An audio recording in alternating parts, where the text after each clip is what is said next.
morning. It's currently 6:15.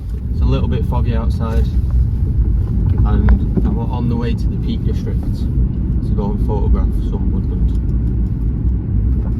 This is going to be a little video on why I've quit my job recently. So a few months ago I quit my job.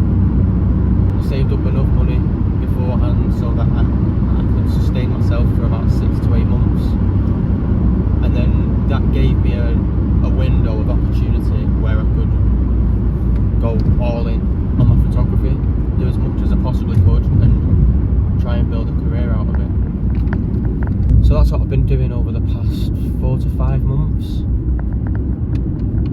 and it's now just come to me, why not make a YouTube channel?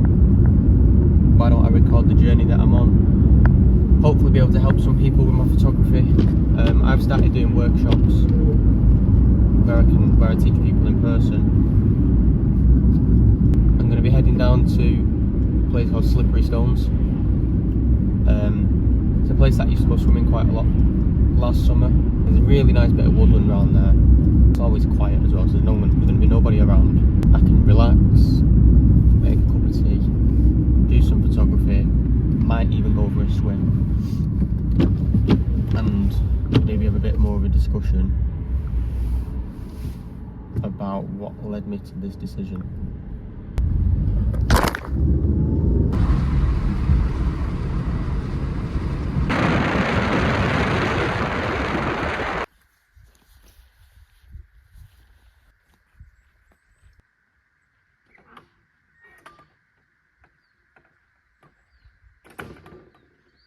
Double the amount of time it takes.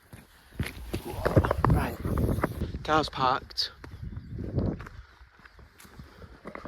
We're at sort of the bottom end of Howden Reservoir. Nobody here, which is great.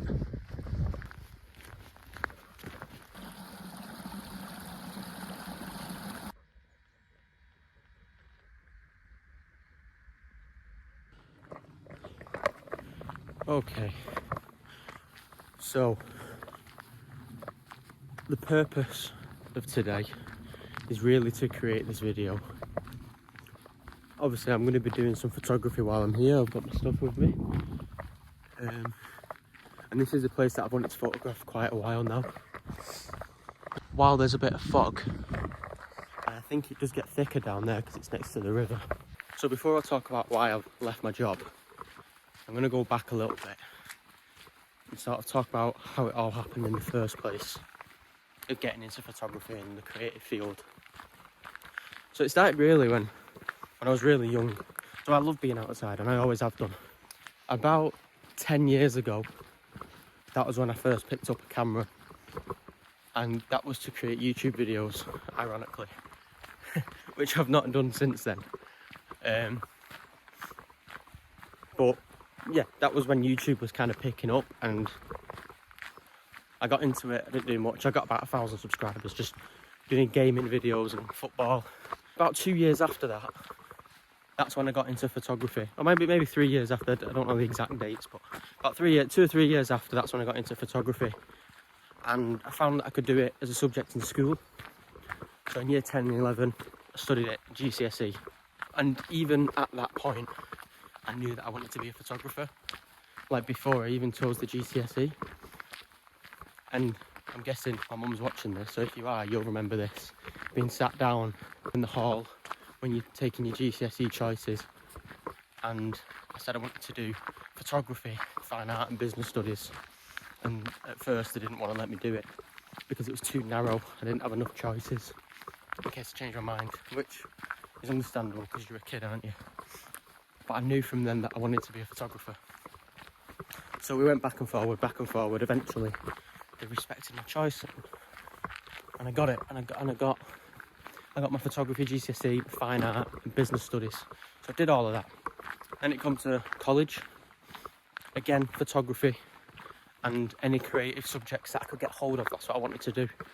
So I had a similar situation when I chose 3 art subjects. I wanted to do photography, fine art and graphic design, and they pulled me to the side and said, It's very difficult. Hang on, I don't know which way I'm going here. Got a split path.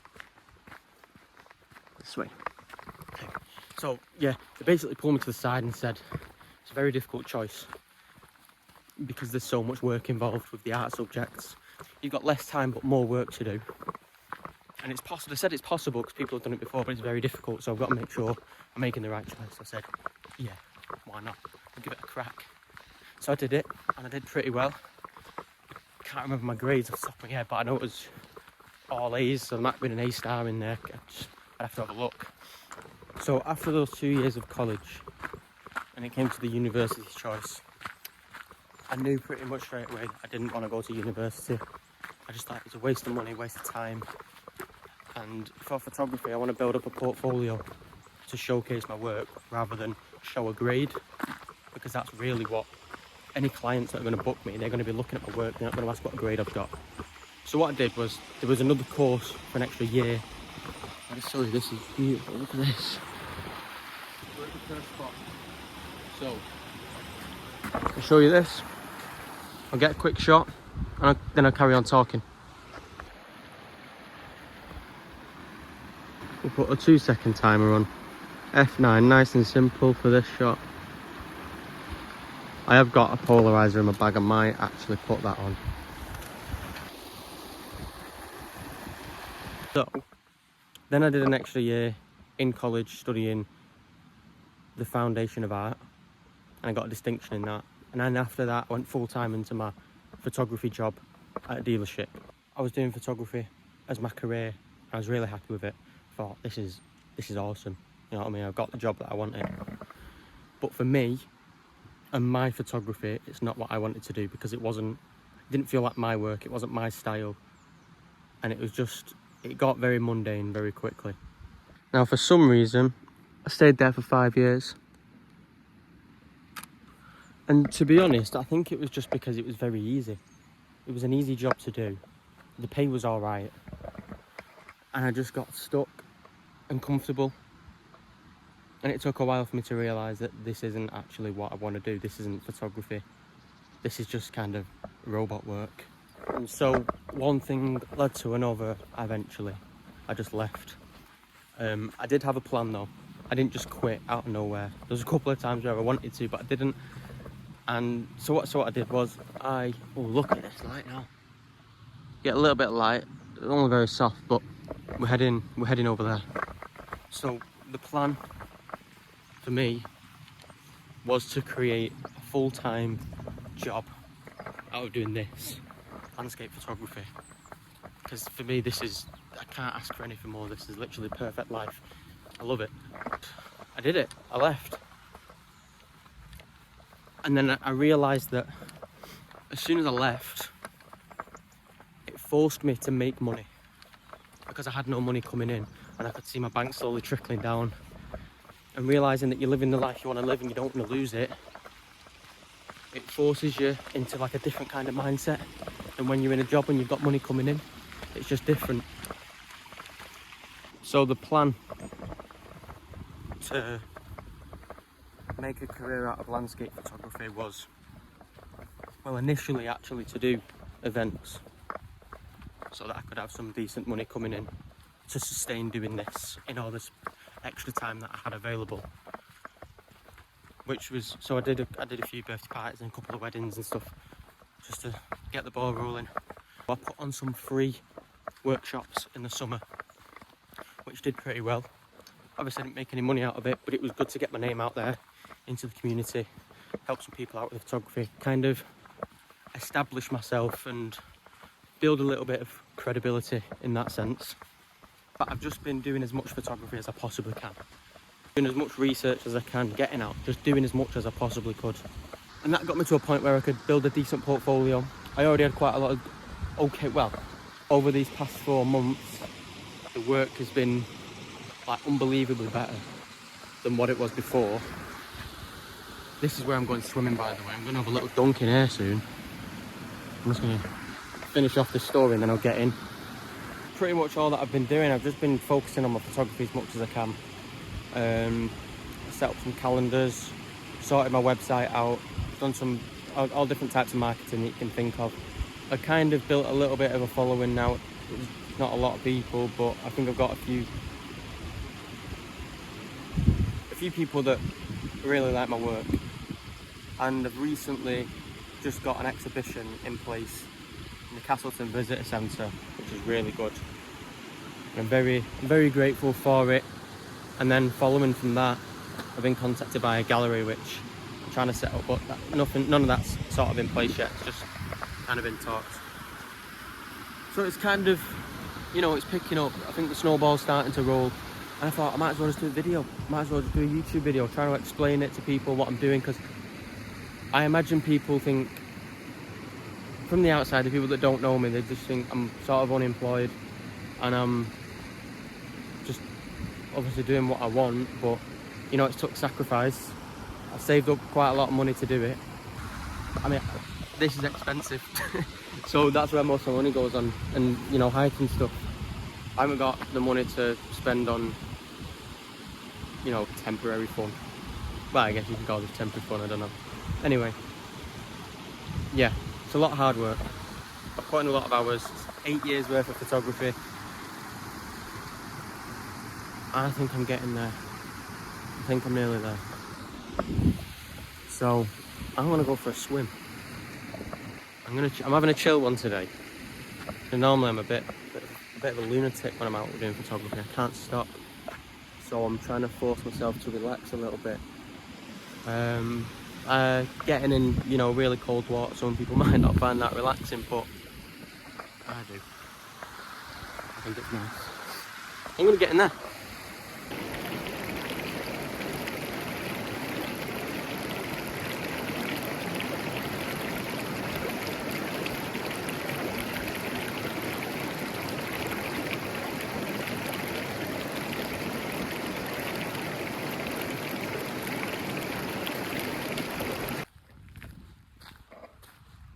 Just recorded about 5 minutes of talking and I didn't press record.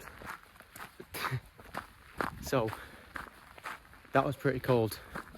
I was only in for about a minute, so it's not hit me. First part of this video I was half asleep for, because I literally rolled out of bed, got a bit of breakfast in the car and drove. Little cold bath, I'm awake. Long story short, even though you've probably already heard the long story, this is an introduction video. My dream is to be a professional well, technically I am a professional landscape photographer, but to maintain it, and I'm going for it and I'm going to do it. And this is the start of documenting it. You can see all my work on Instagram, my website, which is just williamhickey.co.uk, and yeah, that's about it really. I'm going to go to the next photo spot and we'll do a little bit of photography to end the video. So from where I've just been swimming, I've followed the river all the way down, along the top of it, and then cut down, and I've got my polarizer and my ND filters with me. So I'm going to get a couple of shots down here. There's some really nice colours.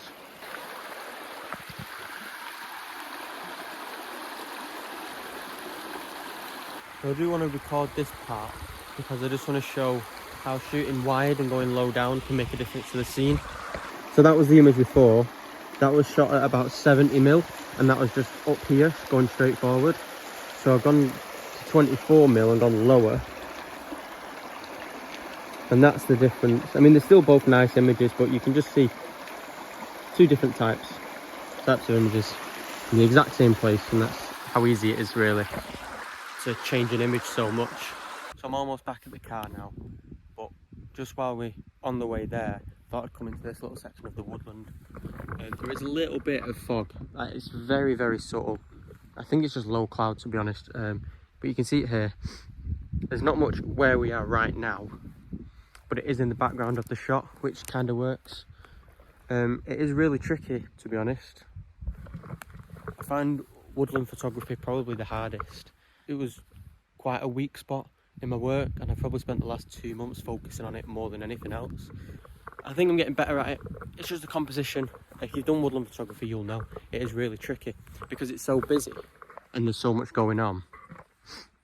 You have to try and simplify the scene. And in a place like this, there's just so many trees. And even though it's beautiful to walk through and it looks so good, it's hard to find a picture that works. So what I've got here is this tree in front, obviously. I'll actually just walk in front of the camera and show you. I've got some mushrooms in the foreground. This kind of works as a leading line that goes through. And then we've got this broken tree, like a little arch.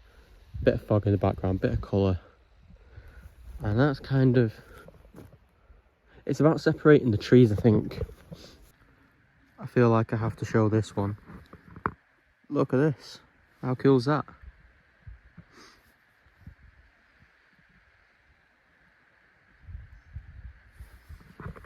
Right, I'm back at the car.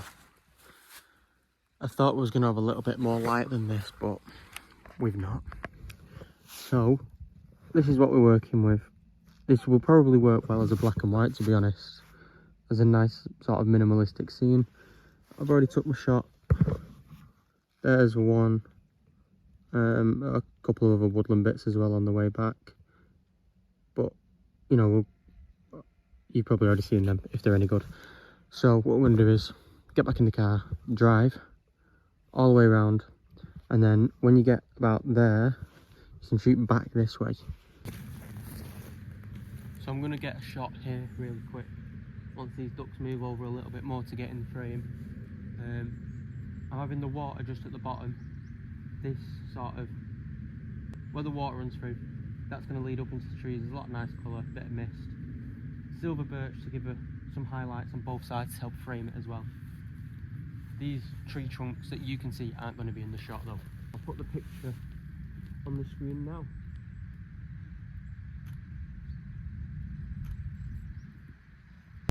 The rest of the places now that I was going to photograph, I've already done it countless times and in better lighting conditions, so there's not really much point in doing it. So I'm just going to leave the video here. I hope you've enjoyed it. I'm just going to head home, sort these pictures out.